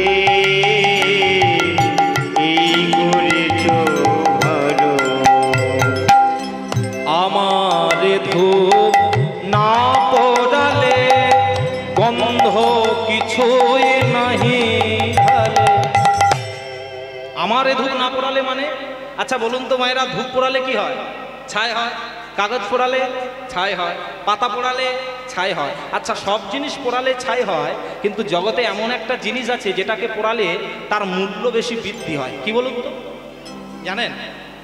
সোনা। ঠিক বলেছে। হ্যাঁ, এখন সোনার দাম কত করে হয়েছে আপনারা জানেন? প্রায় আজকে বোধহয় ৭২,০০০ হয়ে গেছে 10 গ্রাম সোনার দাম। নিতাই গৌর হরিবল হরিবল। তা তেমনি জাগতিক জগতে সোনাকে যত পোড়াবেন সোনাটা খাদ মুক্ত হয়ে গিয়ে খাঁটি সোনাতে পরিণত হবে, তেমনি আমাদের এই দেহ সোনাটাকে যত পোড়াবেন কার আগুনে? কৃষ্ণ নামের আগুন। কৃষ্ণ নামের আগুনে যত পোড়াবেন আমাদের দেহটা তত খাঁটি হবে, আর এই খাঁটি সোনাটা গোবিন্দের সেবায় লাগে। তাই বলছে আমার ধূপ না পোড়ালে গন্ধ কিছুই নাহি ঢালে, আমার দীপ না জ্বালালে দেয় না কিছুই আলো। নিঠুর হে নিঠুর হে এই করেছ ভালো। নিতাই গৌর হরিবল। নিঠুর হে নিঠুর হে এই করেছ ভালো, এই করেছ ভালো। নিঠুর হে নিঠুর হে এই করেছ ভালো। ভগবান আমাদের কখন আঘাত করেন? ভগবান আমাদের যখন তখন আঘাত করেন না, আমরা যখন ঘুমিয়ে থাকি তখন আঘাত করেন। বলে সে কি? বলে হ্যাঁ, কখন ঘুমিয়ে থাকি? বলে আমরা মায়া জগতের ঘুমে যখন ঘুমিয়ে থাকি। বলে না, আমরা যখন অজ্ঞান রূপ অন্ধকারের ঘুমে ঘুমিয়ে থাকি তখন ভগবান আঘাত করে। তাই তিনি বলতে গিয়ে বলছেন ভগবান কখন আমাদের আঘাত করে? যখন থাকি অচেতনে এ চিত্র আঘাত সে যে পরস্তব সেই তো পুরস্কার। অন্ধকারের মোহে লাজে চোখে তোমায় দেখি না যে। ভগবান বলছে সে কি? আমাকে দেখবার জন্য কমিটির ছেলেরা এত সুন্দর লাইট দিয়েছে, এত সুন্দর ঝাড়বাতি দিয়েছে, আমাকে দেখতে তোমরা পাচ্ছ না। আকাশে আমি সূর্য দিয়েছি, পূর্ণিমার চাঁদ দিয়েছি, এত আলো থাকার সত্ত্বেও আমাকে দেখতে পাচ্ছ না। তখন ভক্তরা বলছে প্রভু চারিদিকে তুমি আলো দিয়েছো বটে, আকাশে চাঁদ দিয়েছো, ওই চাঁদের কাছে যদি একটা কালো মেঘ রাশি এসে জমাট বেঁধে যায় তাহলে কি চাঁদের আলো আর দেখা যাবে? বলে তেমনি তুমি আমাদের হৃদয়ের মধ্যে আছো আমরা জানি, কিন্তু মায়ারূপী মেঘগুলো এসে জমাট বেঁধে গেছে, তাই তোমাকে দেখতে পাচ্ছি না। ভগবান বলছে তাহলে আমি কি করব? বলে তুমি একটা কাজ করবে। তোমার কাজটা কি জানো? বজ্রে তোলো আগুন করে আমার যত কালো। নিঠুর হে নিঠুর হে এই করেছ ভালো। এই করেছ ভালো। নিঠুর হে নিঠুর হে এই করেছ ভালো, এই করেছ ভালো। নিঠুর হে নিঠুর হে এই করেছ ভালো। শিলাবতী মা স্বামীকে হারানোর পর আপনারা যেমন আজকে কীর্তন শুনতে এসেছেন, তেমনি শিলাবতী মাও ঠিক একদিন আপনাদের মতো কীর্তন শুনতে এসেছে। এখন কীর্তন শুনতে এসে যেই কীর্তন শুনছে, যিনি কীর্তন গাইছেন তিনি বলছেন শোনো, রথযাত্রার সময় যে রথ দর্শন করে আসে এবং আসার পরে যার মৃত্যু হয়, মৃত্যুর পরে তার আত্মা জগন্নাথ চরণ প্রাপ্তি হয়ে যায়। এখন মা যে কানে ওই কথাটা শুনেছে, মায়ের মনে আশা জেগেছে আমিও জগন্নাথ দর্শনে যাব। হ্যাঁ, আমাদের তো রথ প্রায় চলেই এলো, 22-এ আসার বোধহয় রথযাত্রা নাকি এবছর, তাই তো? হ্যাঁ, রথযাত্রা 22-এ আসা। তেমনি আমাদের বৈশাখে রবীন্দ্রনাথ, জ্যৈষ্ঠে লোকনাথ, আর আষাঢ়ে জগন্নাথ, তারপরেও বাঙালি জাতি বলে আমরা শুধু অনাথ। নিতাই গৌর হরিবল হরিবল। তেমনি আমাদের রথযাত্রা আসছে, মনে রাখবেন পুরী ধামে যে রথ হচ্ছে, ওই রথটা যেমন কাঠ দিয়ে তৈরি, আমাদের এই দেহটাও কিন্তু একটা রথ। তাই না? জগন্নাথ দেবের রথের কাঠের সংখ্যা হলো 206টি, তেমনি আমাদের এই দেহ রথটা এটাও 206টি হাত দিয়ে গঠিত আছে। ওই জগন্নাথ দেব রথের মধ্যে বসে থাকেন, আমাদের দেহ রথের মধ্যেও ভগবান আছে। ওই রথ থেকে যখন জগন্নাথ নেমে যাবে তখন ওই রথটাকে পুরীর রন্ধনশালায় দিয়ে দেওয়া হবে রান্না করবার জন্য, কাঠগুলোকে জ্বালিয়ে দেওয়া হবে। তেমনি আমাদের এই দেহরথ থেকে যখন ভগবান নেমে যাবে আমাদের এই দেহটাকেও মৃত বলে ঘোষণা করে আগুনে পুড়িয়ে দেওয়া হবে, তাই না? তাই মনে রাখবে, আমরা যে পুরী ধামের রথ দেখছি আমাদের এই দেহ রথ, দুটো রথ কিন্তু একই রথ। একটু বিশ্লেষণ করলে দেখা যাবে যে ওই রথ যেমন আমাদের জগন্নাথ বসে থাকে, আমাদের দেহরথে তেমনি জগন্নাথ বসে থাকে।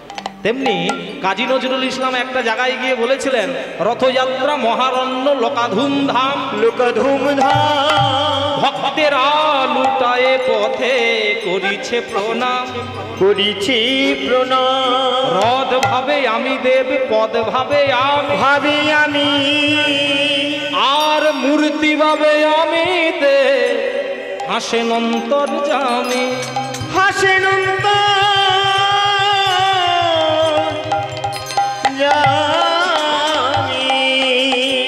রথযাত্রার সময় যে রথে জগন্নাথ বসে থাকে সেই রথটা হাসছে, বলে আমি ভগবান। যে পথ দিয়ে রথটা যাচ্ছে ওই রাস্তাটা ভাবছে আমি ভগবান। এখন স্বয়ং জগন্নাথ তিনি বসে বসে হাসছেন, বলে তোমরা সবাই যদি ভগবান তাহলে আমি কে?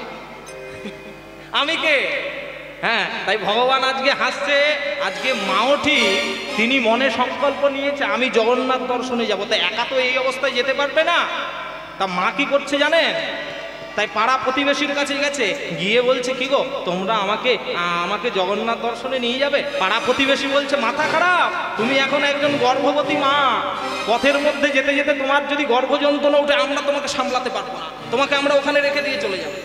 দেখুন বাবা, এ সমাজের মানুষ আপনাকে ততদিন ভালোবাসবে যতদিন স্বার্থ থাকবে, ততদিন ভালোবাসবে, স্বার্থ শেষ ভালোবাসা শেষ, তাই না? একটা বাবা মৃত্যু শয্যায় শুয়ে আছে, বাবার 4টে ছেলে। বড় ছেলে মনে মনে ভাবছে বাবা তো আর বেশি দিন বাঁচবে না, তা কার কাছ থেকে কত করে টাকা পায় একটু জেনে নিলে ভালো হতো। আর খাতা পেন নিয়ে বসেছে, ছোট ছেলে গালে জল দিচ্ছে, আর বড় ছেলে জিজ্ঞাসা করছে, ও বাবা আমাদের ওই পশ্চিম পাড়ায় রামপদ জানার কাছ থেকে কত পা? বাবা মৃত্যু শয্যায় শুয়ে শুয়ে বলছে, খোকা 5000 টাকা পায়। লেখ লেখ লেখ লেখ, রামপদ জানা 5000। ও বাবা আমাদের পূর্ব পাড়ায় ওই যে প্রকাশ মাইতির কাছ থেকে কত পা? বাবা বলছে খোকা 15000। ওরে বাবা, এক ধাক্কায় 10,000 বেড়ে গেছে। ও বাবা আমাদের ওই উত্তর পাড়ায় ওই যে কৃষ্ণেন্দু হাতি আছে, ওর কাছ থেকে কত পা? বাবা বলে ওর কাছ থেকে 25,000 টাকা পা। ওরে বাবা, যতবার জিজ্ঞাসা করি খালি বাড়ছে, কমছে না। এখন সর্বশেষে সেজ ছেলে বাবাকে জিজ্ঞাসা করছে, ও বাবা তুমি অসুস্থ হওয়ার কিছুদিন আগে আমাদের ওই বড় পুকুর ধারে ওই অনিমেষ মিশ্র যে ব্রাহ্মণ আছে ওর বাড়িতে যাতায়াত করতে, বলি ওর কাছ থেকে কত টাকা পাও? বাবা তখন মৃত্যু শয্যায় শুয়ে শুয়ে বলছে, খোকারে আমি ওর কাছ থেকে পাই না, ও আমার কাছ থেকে 1 লাখ টাকা পাই। বলে খাতা বন্ধ কর, খাতা বন্ধ কর। বাবার মাথা খারাপ হয়ে গেছে। হ্যাঁ, এতক্ষণ যেই বলছিল আমার কাছ থেকে পায়, আমার কাছ থেকে পায়, ওর কাছ থেকে পায়, তার কাছ থেকে পায়, ছেলেদের বলছে বাবার মাথাটা ঠিক আছে। যেই বলেছে আমার কাছ থেকে পায় অমনি বাবার মাথা খারাপ হয়ে গেছে। অর্থাৎ এই কথাটা এই জন্য বললাম, যতদিন আপনি দিতে পারবেন সমাজে আপনাকে ভালোবাসবে, যতদিন দেওয়া শেষ সেদিন ভালোবাসাও শেষ। তাই শিলাবতী মা বলছে, শোনো না, আমার পথের মধ্যে যদি কোনো অসুবিধা হয় তোমরা আমাকে পথের মধ্যে রেখে দিয়ে চলে যাও। বেশ, আজকে শিলাবতী মা আজকে পাড়া প্রতিবেশীর সঙ্গে চলেছে কোথায় না পুরী ধামে জগন্নাথ দেবকে দর্শন করতে। তা আমার সঙ্গে আপনারা যাবেন নাকি পুরী ধামে? যাবেন? আচ্ছা, পুরী ধামে কারা কারা গিয়েছেন একটু হাত তুলুন তো। বাহ, হাত তুলে রাখো, লাগাবেন না। পুরীর সমুদ্রে কারা কারা স্নান করেছেন? বাহ, পুরীর সমুদ্রে স্নান করে কারা কারা চিংড়ি মাছের কপ্তাকারি খেয়েছে? কেউ খাননি তো? বেঁচে গেছে। আমি বুঝতে পারি না, মানুষ ধামে যায় পাপ টাপ থেকে বাঁচবার জন্য, ধামে গিয়ে সমুদ্রে স্নান করে সমুদ্রের ধারে দাঁড়িয়ে চিংড়ি মাছের কপ্তাকারি খাবে, ভেটকি মাছের চপ খাবে, ক্যাংড়া ভাজা খাবে। ওরে বাবা, ধামে গিয়ে আমিষ খাবার খেলে পাপ কমবে নি, পাপ আরো বেশি বেড়ে যাবে। হ্যাঁ, ধামে গিয়ে নিরামিষ খাবার খেতে হবে, কেমন বোঝা গেল? আর মানুষ ধাম কাকে বলে, তীর্থ কাকে বলে সেটাই তো ভুলে গেছে। ধাম কাকে বলে জানেন? ধাম হলো যেখানে স্বয়ং ভগবান লীলা করবার জন্য আসে, সেটা হলো ধাম। আর তীর্থ কাকে বলে? যেখানে গেলে আমাদের কিতাব জ্বালা করে যায়, সেটা হলো তীর্থ। তাই আজকে আমরা যাব কোথায় না, পুরী ধামে, যেখানে স্বয়ং জগন্নাথ এসেছে লীলা করবার জন্য। কেমন? হাতে তালি দেবো আর গাইতে গাইতে যাব। কি গাইবো? ও মধ্যে করি দে রে নন্দলালা, ও পুরী কেন্দ্রাবালা, নিতাই গৌর হইব।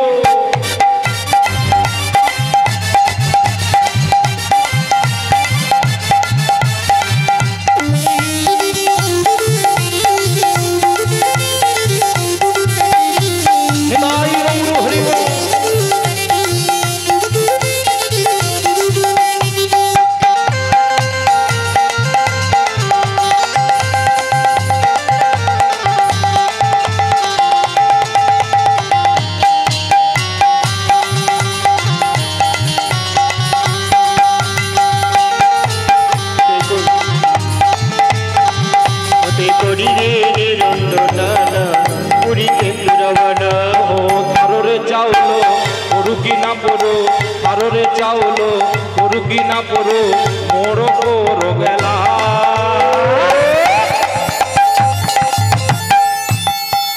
মোর অধরে কণ্ঠরে ভিতরে বাহিরে ও নাথিলে না হঠাতে করিতে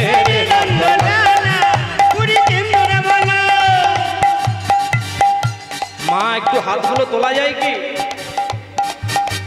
একটু উলুধ্বনি দেয়া যায় কি? হরি বল হরি বল, নিতাই গৌর হরি বল হরি বল।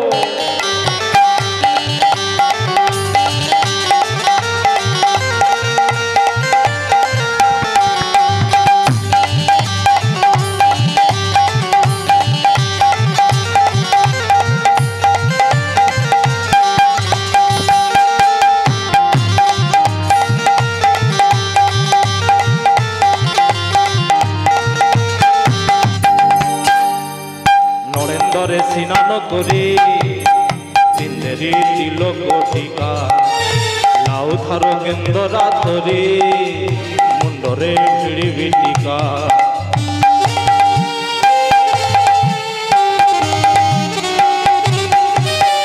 নরেন্দ্রে স্নান করে বিন্দেরি তিলক টিকা লাউ থারো গেন্দরা ধরে মুন্ডরে ভিড়ি ভিটিকা। সারদা পালিব সিংহদুয়ার তো যাইবি পক্ষে ঝোলা।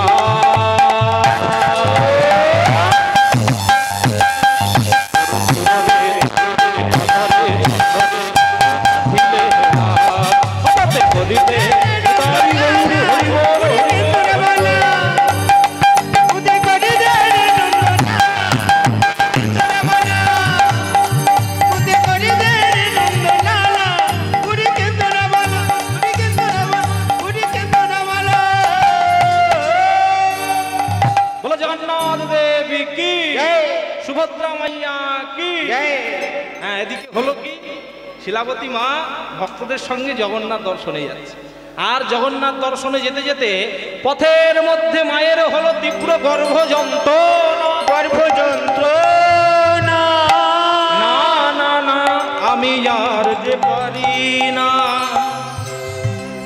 আজকে শিলাবতী মা পথের মধ্যে যেতে যেতে মায়ের যেই গর্ভযন্ত্রণা আরম্ভ হয়েছে, পাড়া প্রতিবেশী বলছে ও ভাই আর দেরি নয়, চলো চলো আমরা সবাই পালিয়ে। শিলাবতী মাকে ওই পথের মধ্যে রেখে দিয়ে পাড়া প্রতিবেশী সবাই জগন্নাথ দর্শনে চলে গেছে। আর যেই চলে গেল, এদিকে শিলাবতী মা পথের মধ্যে বসে আছে, গর্ভযন্ত্রণায় ছটফট করছে। গর্ভযন্ত্রণা সহ্য করতে করতে মা ওই পথের মধ্যে একটা সুন্দর ফুটফুটে সন্তান প্রসব করেছে। বলুন তো মা, একটা মা 10 মাস 10 দিন গর্ভযন্ত্রণা সহ্য করে যখন একটা সন্তানের মুখের দিকে তাকায়, মা কিন্তু সকল সব দুঃখ কষ্ট ভুলে যায়, তাই না? কিন্তু শিলাবতী মায়ের ক্ষেত্রে হয়েছে ঠিক উল্টোটা। শিলাবতী মা যেই সন্তানটাকে হাতে তুলে নিয়েছে, নিয়ে বলছে তোর জন্যই আমার জগন্নাথ চরণে পড়লো বাধা, তোর জন্য আমি আমার স্বামীকে হারালাম, তাই এমন সন্তান থাকার থেকে না থাকা ভালো। এই বলে সন্তানটাকে হাতে নিয়ে দূর জঙ্গলের মধ্যে ছুড়ে দিল। যেই জঙ্গলের মধ্যে ছুড়ে দিয়েছে, এখন ভগবান মনে মনে ভাবছে এ ছেলেটাকে দিয়েই তো লীলা প্রকাশ করব, তাই এ তো আর মারা গেলে হয় না। ভগবান এখন কল্পেতে সন্তানটাকে ধরে নিয়েছে।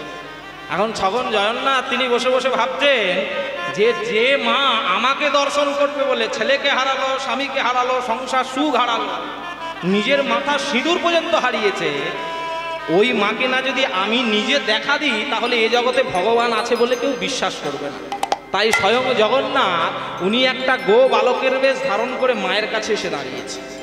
মায়ের কাছে দাঁড়িয়ে বলছে, ও মা, এই যে মা। মা বলছে, কি হলো বাবা? ও মা, আরে তুমি এখানে বসে আছো, কি ব্যাপার, তোমার কি হয়েছে? খোকা, আমি জগন্নাথ দর্শনে যাচ্ছি। ও, তুমি জগন্নাথ দর্শনে যাচ্ছিলে, তুমি পড়ে আছো এখানে, আমাকে রেখে দিয়ে চলে গেল যে ওরা। তা তোমাকে রেখে দিয়ে চলে গেল, তুমি আমার সঙ্গে যেতে চাও? হ্যাঁ, তুই আমাকে নিয়ে যাবি বাবা? হ্যাঁ, আমি তোমাকে নিয়ে যাব, তুমি আমার সঙ্গে যাবে? নিতাই প্রেমানন্দে হরি হরি বল। নিতাই গৌর প্রেমানন্দে হরি হরি বল। নিতাই গৌর প্রেমানন্দে হরি হরি বল। আজকে শিলাবতী মা কি করেছে? মায়ের হাতটা ধরেছে, আর মায়ের হাতটা ধরে পদ অতিক্রম করতে করতে ওই ছোট্ট গো বালক রূপী ভগবান আজকে মাকে নিয়ে গিয়ে পুরী ধামে দাঁড়িয়েছে। আর দাঁড়িয়ে মাকে দেখাচ্ছে, ও মা ভালো করে তাকিয়ে দেখো, ওই যে সুভদ্রা বসে আছে, ওই যে বলরাম বসে আছে, আর ওই যে আঙুলটা বাড়িয়ে দিয়েছে, কিন্তু দেখায়নি ওটা জগন্নাথ। কেন? ওই জগন্নাথই মায়ের হাত ধরে আছে। মা এখন যেই প্রথমে সুভদ্রার রূপটা দেখিয়েছে, মা সুভদ্রার রূপ দেখছে। আর দেখতে দেখতে দেখতে দেখতে কখন যে ছেলের হাতটা ছেড়ে দিয়েছে মায়ের আর মনে হচ্ছে। যেই ছেলেটার হাতটা ছেড়ে দিয়েছে, এবার বলদেব ভগবানের রূপ দর্শন করছে। দেখতে দেখতে ফাঁকা অংশটা, ওটাকে তো পূরণ করতে হবে। যে ছেলেটা হাত ধরেছিল স্বয়ং জগন্নাথ, মা এখন বলরামের রূপ দেখতে দেখতে ছেলেটাকে জিজ্ঞাসা করছে, এই খোকা কোথায় গেলি রে? ছেলে কি আর থাকে? যেই মা ছেড়ে দিয়েছে, কি হয়েছে? ছিল মায়ের হাত ধরে, সেই তো গেল রথের পরে। ছিল মায়ের হাত ধরে, সেই তো গেল রথের পরে। দেখো, ছিল মায়ের হাত ধরে, সেই তো গেল রথের পরে। ছিল মায়ের হাত ধরে, সেই তো গেল রথের পরে। আর তখন দেখিতে না পায়, আর তখন দেখিতে না পায়। আর তখন দেখিতে না পায়, আর তখন দেখিতে না পায়। জয় জগন্নাথ নাম হলো, জগন্নাথ নাম হলো, জয় জগন্নাথ নাম হলো, জগন্নাথ নাম হলো। নাথি অঙ্গে মিশে গেল, জয় জগন্নাথ নাম হলো, নাথি অঙ্গে মিশে গেল, জয় জগন্নাথ নাম হলো। নাথি অঙ্গে মিশে গেল, ভক্তগণ হরি বলো। নাথি অঙ্গে মিশে গেল, ভক্তগণ হরি বলো। নাথি অঙ্গে মিশে গেল, জয় জগন্নাথ নাম হলো, জয় জগন্নাথ নাম হলো, জয় জগন্নাথ নাম হলো। এইভাবে মা আমার জগন্নাথ বলরাম সুভদ্রার রূপ দর্শন করে যেই বাড়িতে আসলো, মায়ের মৃত্যুর পরে আত্মা জগন্নাথ চরণ প্রাপ্তি হয়ে গেল। কিন্তু যে ছেলেটাকে বনের মধ্যে ছুড়ে দিয়েছে, ও ছেলেটা তো বনের মধ্যে পড়ে আছে। আচ্ছা মায়েরা বলুন তো, একটা ছেলে জন্মাবার পর ছেলের মুখে একটা জিনিস দেয়, কি দেয়? নিম পাতার রস। কি দেয়? মধু দেয়। কেন? ছেলেটা মধুকে মিষ্টি মিষ্টি কথা বলবে, তাই না? কিন্তু এখনকার ডাক্তারবাবুরা রিসার্চ করে দেখছে, এখন ছেলের মুখে নাকি মধু দেওয়া যাবে না। কারণ মধু এখন সব ভেজাল মধু। আপনি ডাবের কোম্পানির মধু খান আর পতঞ্জলি কোম্পানির খান, যেই কোম্পানিরই খান না কেন, মধুতে ভেজাল আছে। এখন ডাক্তারবাবুদের মা বাবা প্রশ্ন করছে, ডাক্তারবাবু তাহলে ওই দোকানের মধু দেবো না, কারণ বোতল কোম্পানি লিখে রেখে দিয়েছে মধু কোম্পানি 99% খাঁটি, 1% ভেজাল আছে। তা ওই বাচ্চাটাকে তাহলে কি দেবো? ডাক্তারবাবুরা বলছে এক কাজ করবে, বাজার থেকে একটু ছোট ছোট বোতল পাওয়া যায়, ওই বোতলে খাবার ভরে দেবে, ছেলের মুখে দিয়ে দেবে, ছেলে বোতল ধরে ধরে খেতে আরম্ভ করবে। আর বাবা মাও নিজের সুবিধা মতো ওই যে ছোটবেলায় ছেলেকে বোতলে পুড়ে খাওয়ানো অভ্যাস করেছে, বোতল ধরে খাওয়ানো অভ্যাস করেছে, ছেলে কি আর অভ্যাস ছাড়তে পারে? ওই যে ছোটবেলা থেকে বোতল ধরে ধরে খেতে আরম্ভ করলো, বড় হয়ে আর ছেলে বোতলের অভ্যাস ছাড়তে পারে না। ছোটবেলায় কিন্তু ছোট বোতল, আর যত দিন দিন বড় হয়েছে ছেলে বড় বড় বোতল খাচ্ছে। এখন ছেলে বড় হয়ে এমন একটা বোতল খাওয়া অভ্যাস করেছে, যে বোতল খেলেই নেশা হয়ে যায়। আর যে বাবা মা বোতলের অভ্যাস ধরিয়েছিল, তাকে দিন রাত এসে কি ঠেকান? হ্যাঁ শুনুন, জেনে শুনে করলে চাষ ফসল ফলবে 12 মাস। হ্যাঁ, আর যদি করো অকালে চাষ, ও ভাই সাড়ে সর্বনাশ। সব সময় জেনে শুনে চাষ করতে হবে, অকালে চাষ করলে সব একবার সাড়ে সর্বনাশ হয়ে যাবে। তা আজকে ছেলেটা জন্মেছে, ছেলেটার মুখে মধু দিতে হবে। কোন কোন মায়েরা ছেলের মুখে মধু দিয়েছিলেন একটু হাত তুলুন তো। আচ্ছা, ছেলে মধুকে মিষ্টি মিষ্টি কথা বলবো বলে মধু দিয়েছিলেন, তা এখন বুঝতে পারছেন কেমন মিষ্টি মিষ্টি কথা বেরোচ্ছে? ওরে বাবা, দিন রাত কি মধুর মধুর কথা বেরিয়ে যাও। হ্যাঁ, নিতাই গৌর হরি বল। এখন ভগবান ভাবছে ছেলের মুখে মধু দিতে হবে, তাই ভগবান আর দেরি করলেন না, কি করলো জানেন? মধু চক্র বৃক্ষ ডালে, বৃক্ষ ডালে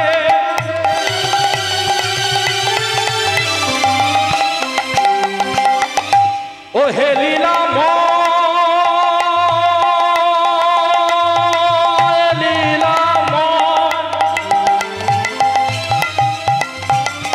তুমি ভেবেছ কি মনে এই ত্রিভুবনে তুমি যাহা করে গেলে কেহ জানে না। ও ভাই বারে বারে আর আশা হবে না, তুমি যাহা করে গেলে আসিয়া হেথাই চিত্রগুপ্ত লিখিয়া ভাই ভরছেন খাতায়। মানুষ দেবতা হয় হয় অবতার, মানুষের কুলে কলঙ্কের কালি তুমি লাগায়ো না। মনে রাখো, লুকিয়ে লুকিয়ে পরের ক্ষতি করবে বলে ঝিলের মধ্যে বিষ দিয়ে দিচ্ছ মাছগুলো মারবার জন্য। পরের ফসলে রাতের অন্ধকারে আগুন লাগিয়ে দিচ্ছ, ভাবছো তুমি কেউ দেখতে পাই। হ্যাঁ না, একজন ঠিক দেখছে আর খাতায় লিখছে। ওখানে ওই যে লিখছে ওখানে লেখা শেষ, ওখানে খাতা বন্ধ আর এখানে পাতা বন্ধ। মানে ওখানে আপনার লেখার খাতা বন্ধ আর এখানে চোখের পাতা ওটা বন্ধ। তাই সাবধান, মধু চক্র বৃক্ষ ডালে ডালে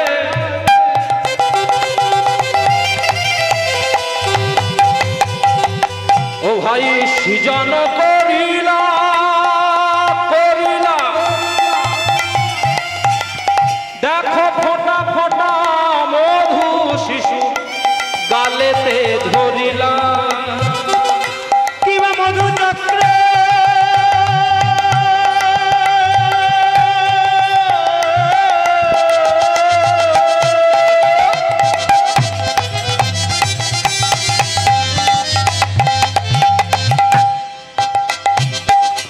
বৃক্ষ ডালি বৃক্ষ ডালি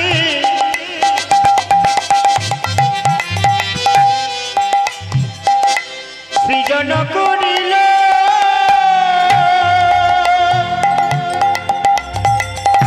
ফোটা ফোটা ফোটা ফোটা মধু শিশু গালিতে পড়িল। ও ভাই ফোটা ফোটা মধু ঝরিছে, ফোটা ফোটা মধু ঝরিছে। ও ভাই ফোটা ফোটা মধু ঝরিছে। ফোটা ফোটা এই এত গরমের মধ্যে একটা পাখার হাওয়া সবার গায়ে লাগছে না, তবু ছেলেগুলো খেটে গাইছে, খেটে বাজাচ্ছে। কেন জানেন? আসার সঙ্গে সঙ্গে আমার যে বাবা আমাকে বায়না করে এনেছে, এত আপ্যায়ন করেছে, খাতির যত্ন করেছে, একবারে আসতেই গরমে যেটা মুখে রুচি লাগে আর কি, শুক্তা, আলু ভাজা, ডাল, লেবু, লঙ্কা, তারপরে চাটনি, কাজুটা একবারে ঘন করে দেওয়া আছে, তারপরে পরমান্ন, আবার কুমড়ো। ওহ, এত কিছু যে সেবা করিয়েছে, এখন ওই খাবারগুলো খেয়ে যে শরীরে শক্তি সঞ্চয় যতক্ষণ আছে ওরা প্রাণপণে খাচ্ছে। দেখেছেন তো কেমন ভাবে খাচ্ছে সবাই। হ্যাঁ হ্যাঁ, আজ ফোটা ফোটা মধু ঝরিছে, আজ ফোটা ফোটা মধু ঝরিছে।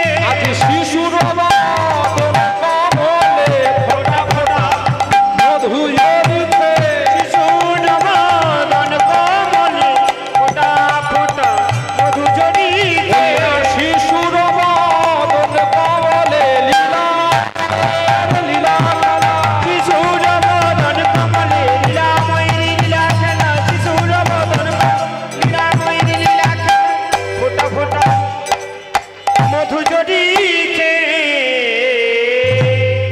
এখন যেই মধু ঝরে ঝরে পড়ছে আর ছেলেটা ওই যে মধু পান করছে, মধু পান করতে করতে এখন জঙ্গলে থাকে হিংস্র জীবজন্তু, ওই হিংস্র একটা বাঘ কি করেছে, ছেলেটাকে খাবে বলে জঙ্গল দিয়ে ছুটে ছুটে আসছে। যেই ছুটে ছুটে আসছে, ভগবান এখন ভাবছে বাঘটা যদি ওই ছোট্ট ছেলেটাকে খেয়ে নেয় তাহলে তো ওর সঙ্গে আর লীলা করা হবে না। তাই ভগবান কি করেছে, ওই বাঘের অন্তরে হিংসাত্ম ভাবটাকে ত্যাগ করে দিয়ে মাতৃবৎসল ভাব জাগিয়ে দিয়ে, একটা মা যেমন ছোট্ট ছেলেকে পেলে বুকের মধ্যে তুলে স্তনদুগ্ধ পান করায়, এখন সেই ভাবটা ওই হিংস্র বাঘের অন্তরে জাগিয়ে দিয়েছে। তুলসীদাস গোস্বামী বলেছে, দিনকা মোহিনী রাতকা বাঘিনী পালাক পালাক লহু চষে আর দুনিয়া কা লোক বাউড়া হোকার ঘর ঘর বাঘিনী পোষে। আমাদের কলিযুগের প্রত্যেকটা ঘরে নাকি একটা করে বাঘিনী আছে। বেশি আর খুলে বলতে পারবো না, অনেকটা ভিতরে ঢুকেছি, আবার যেতে পারবো না। যা আসে যাদের বোঝার শক্তি আছে তারা বুঝে না। তা যাই হোক, এখন ওই যে বাঘটা আসছে, যেই বাঘটা আসছে ভগবান যেই মাতৃবৎসল ভাব জাগিয়ে দিয়েছে, বাঘিনীটা কি করছে জানেন? নিজস্তন হতে বাঘিনী দুগুধ ঝরায় উলুধ্বনি, নিজস্তন হতে বাঘিনী দুগুধ ঝরায়, নিজস্তন হতে বাঘিনী দুগুধ ঝরায়, নিজস্তন হতে বাঘিনী দুগুধ ঝরায়। আবার মায়ের মতো আদর করে শিশুরে খাওয়া, মায়ের মতো আদর করে শিশুরে খাওয়ায়, আজ মায়ের মতো আদর করে শিশুরে খাওয়ায়, মায়ের মতো আদর করে শিশুরে খাওয়ায়। ও ভাই এই তো লীলার বৈশিষ্ট্যতা, লীলার বৈশিষ্ট্য, এই তো লীলার বৈশিষ্ট্যতা, লীলার বৈশিষ্ট্য। বাঘের দুগ্ধ মানুষে খাই ভাই, এই তো লীলার বৈশিষ্ট্যতা, বাঘের দুগ্ধ মানুষ খাই ভাই, এই তো লীলার বৈশিষ্ট্য। বাঘের দুগ্ধ মানুষে খাই ভাই, লীলাময়ের লীলা খেলা, বাঘের দুগ্ধ মানুষ খাই ভাই, লীলাময়ের লীলা খেলা। বাঘের দুগ্ধ মানুষ, এই তো লীলার বৈশিষ্ট্যতা, এই তো লীলার বৈশিষ্ট্য, এই তো লীলার বৈশিষ্ট্যতা। এখন ওই বাঘিনী স্তনদুগ্ধ পান করিয়ে উনি চলে গেছে। যেই চলে গেল, এদিকে ওই যে ছোট্ট ছেলেটা জঙ্গলে পড়ে আছে। পরের দিন সকালবেলায় একটা বাগদি বুড়ি জঙ্গলে কাঠ কুড়াতে গেছে। যেই কাঠ কুড়াতে গেছে, এখন ছোট্ট ছেলেটা কাঁদছে। যেই কাঁদছে, ছেলেটাকে হাতে তুলে নিয়েছে। হ্যাঁ, এই যে কাঁদছে, আরে খোকা চুপ করবে, চুপ কর, উড়ে আর কাঁদতে হবে, চুপ করতে, চকলেট দেবো, চুপ কর।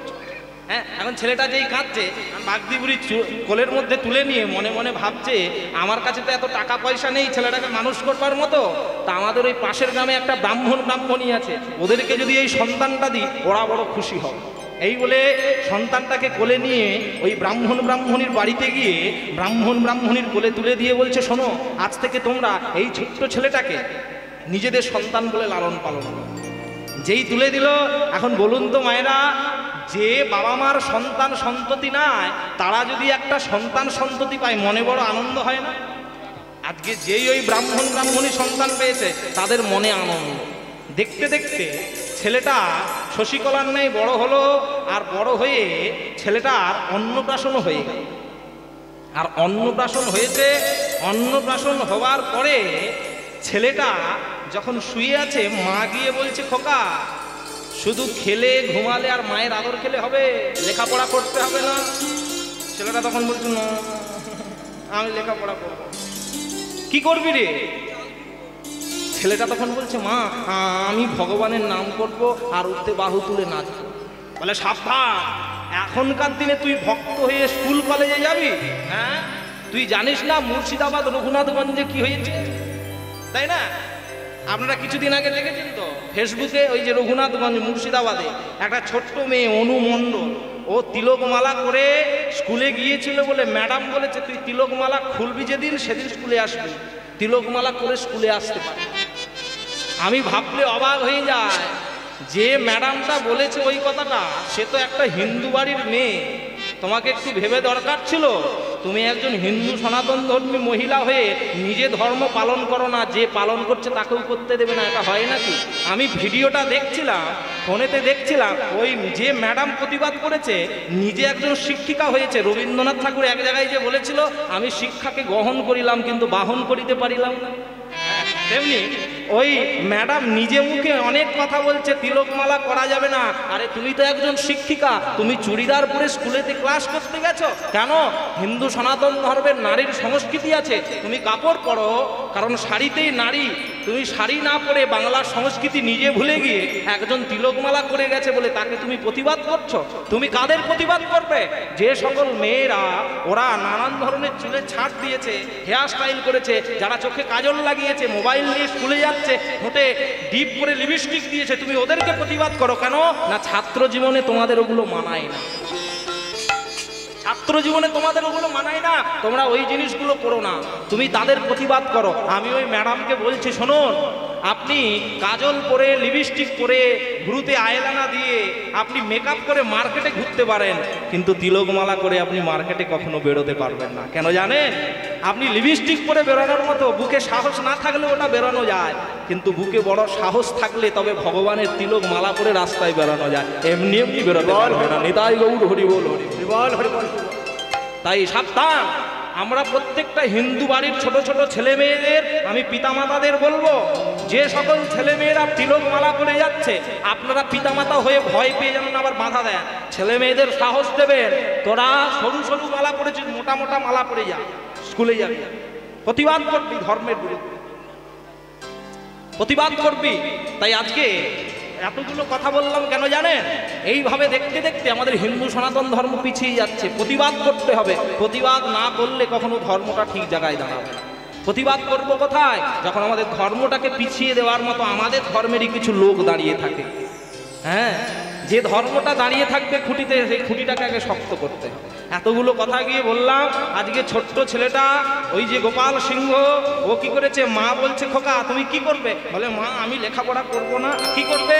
আমি শুধু হরি বলে নাচিব, হরি বলে নাচিব, হরি বলে নাচিব, হরি বলে নাচিব, ঊর্ধ্বে দুটি বাহু তুলে হরি বলে নাচিব, ঊর্ধ্বে দুটি বাহু তুলে হরি বলে নাচিব, ঊর্ধ্বে দুটি বাহু তুলে হা কৃষ্ণ বলে নিতাই গৌর বাহু তুলে হা কৃষ্ণ বল, হরি বলে নাচিব, হরি বলে নাচিব। তাই ছেলেটা একদিন বাবার কাছে গেছে, বাবা বলছে, খোকা তুমি লেখাপড়া করবে না? কি করবে? বাবা বাবা এই ভরা বর্ষায় সবাই আষাঢ় মাসে সবাই জাল নিয়ে জাল ফেলতে যাচ্ছে, তুমি আমাকে একটা জাল দেবে বাবা, আমিও জাল ফেলতে যাব। ছেলেটা যেই বলেছে, বাবা কি করেছে, তুমি আমার 7 নয় 5 নয় একটা মাত্র ছেলে, তুমি জাল ফেলতে গিয়ে যদি নদীতে ডুবে যাও, না না না তোমাকে আমি জাল দেবো। এই বলে ছেলেটাকে কি করেছে জানেন? হাতে একটা জাল দিয়েছে, অনেক অনুরোধ করবার পরে। এখন ছেলেটা কি করেছে না, জালটা নিয়েছে আর জাল নিয়ে পথ দিয়ে যাচ্ছে, আর যেতে যেতে ভগবানের নাম গাইছে। কি গাইছে জানেন? পথ চলিতে আর বলিতে উলুধ্বনি, আর বলিতে, পথ চলিতে আর বলিতে, পথ চলিতে আর বলিতে, তোমরা গাহ গাহ কৃষ্ণ নাম, মধুর নাম, হরি নাম, কৃষ্ণ নাম, হরি নাম, মধুর নাম, তোমরা গাহ গাহ কৃষ্ণ নাম, মধুর নাম, হরি নাম, কৃষ্ণ নাম, হরি নাম, মধুর নাম, পথ চলিতে আর বলিতে, পথ চলিতে আর বলিতে, পথ চলিতে আর বলিতে, সন্মুখে আধার রাত্রি, ওগো আমি যে পথযাত্রী। শুনুন, এই গানটা হয়তো আপনারা অনেক শিল্পীর মুখে শুনে থাকতে পারবেন, কিন্তু আমি এই গানের অন্তরাটা যে গাইবো, 2 রকম সুর দিয়ে গাইবো। কেন জানেন? আমার গুরুদেব আমাকে বলেন, বাবা গান শুধু গাইলেই হয় না, গান তখন গাওয়াটা সার্থক হবে যখন গানটা শুধু শ্রোতাদের কান পর্যন্ত যাবে, তখন গান হলো না। গানটা যখন শ্রোতাদের কান থেকে গিয়ে প্রাণে গিয়ে বসবে, তখন হবে সেটা গান। যে গান শুনলে জুড়ায় প্রাণ, সেটাই তো প্রকৃত গান। হ্যাঁ, আমি সুরটাকে 2 রকম করে গাইবো, অন্তরাটা একটু লক্ষ্য করবেন তো। সন্মুখে আধার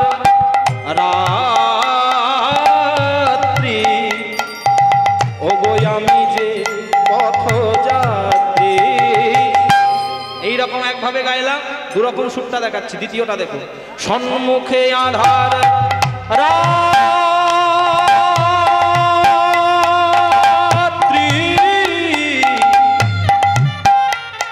ও গো আমি যে পথযাত্রী। সবাই মিলে হাতে তালি দিয়ে আমার সঙ্গে বলুন তো। কথা বলিতে তার না, পথ চলিতে তার না, কথা বলিতে তার না, পথ চলিতে তার না, কথা বলিতে তার না, চলিতে তার না, কথা বলিতে তার না, পথ চলিতে তার না।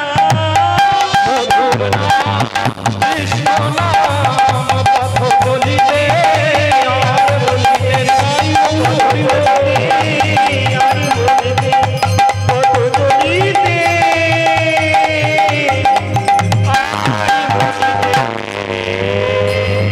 এইভাবে নদীর ধারে গেল, আর নদীর ধারে যে জালটা দিয়েছিল, জালটা নিয়ে নদীতে গিয়ে ফেলাচ্ছে। প্রথম বারেতে নদীতে জাল ফেলিল, জালের মধ্যে ইটের টুকরো উঠিয়া আসিয়া।